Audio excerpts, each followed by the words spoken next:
Hi, my name is Marin Vial, and for my final exam, the three most important topics that we learned throughout the units was the three branches of government, party ideology and identification, and the roles of the president. So what are the three branches of government? The three branches of government could also be known for or as checks and balances. It's a system that allows the legislative, executive, and judicial branches to check or restrain the action of one another. This helps to ensure that any one branch does not overstep their role. Why is this significant to you?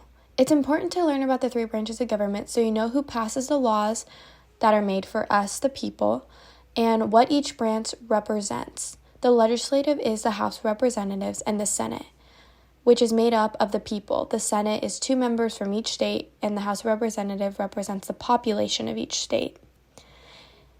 The executive branch is made up of the president and his cabinet, and the judicial is the court judges from different levels. It's important to know who these people are because you need to know where your money's going and what laws you must follow and who are creating them. Not only that, this system gives you clarity of your democracy because it prevents one branch from overriding another like the monarchy system. They, like I said, are known for being the checks and balances because they each check each other. So, for example, the legislative checks the executive branch by having the opportunity to impeach the president or reject its cabinet members. The executive branch checks the legislative by vetoing their laws or creating executive orders. The judicial checks the executive by deeming executive orders unconstitutional, and the legislative gets checked by the judicial by making laws unconstitutional. Why is this important to you as a student? If one day you wanted to create a bill to become a law, you would need to know how or where to start. You would also need to know if it's a fair process. Luckily, the three branches of government take care of that. They ensure where you need to send it to. It's a fair process and that not one branch manipulates it and will actually be of use to the rest of America.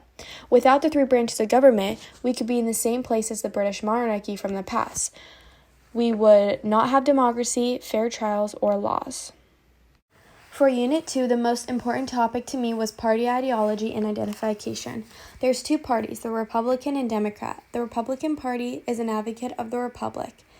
They prefer less government involvement and more privatization and view free market capital as a good thing. They encourage entrepreneurship, job growth, and less reliance on the government. They support pro-life, less gun restrictions. They usually are centered to older individuals. The Democratic Party, on the other hand, is an advocate of democracy and prefers a large central government. They support government-run programs like Social Security and welfare, against privatization. They support pro-choice and more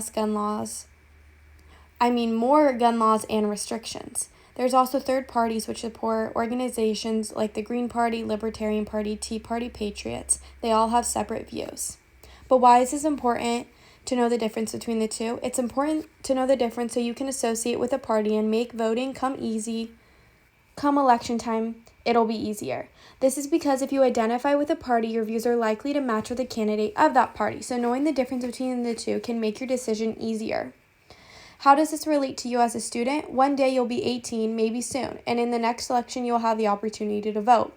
It's important to know your stand for each party, and they clearly have 2 different views. It can help you decide your candidate and party that best fit your viewpoints.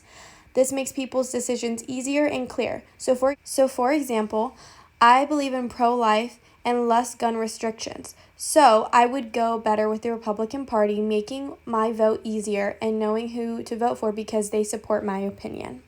For Unit 3, the most important topic was the role of the president. The president is the head of the executive branch. It's made up of him, the vice president, and the president's cabinet, who he appoints. The president is in charge of passing or vetoing laws, appointing Supreme Court judges and his cabinet members. He's the commander of the military and can create executive orders.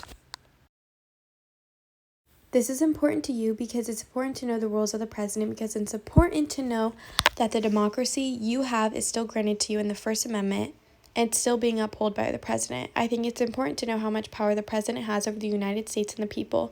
It's important to know the president cannot override rights and democracy. You know that because of the 3 branches of government, the president cannot have too much power. This is relevant to you because you'll have the privilege to vote at 18, and it's important to know who you're voting for and that the president is upholding your rights and he is doing his job properly.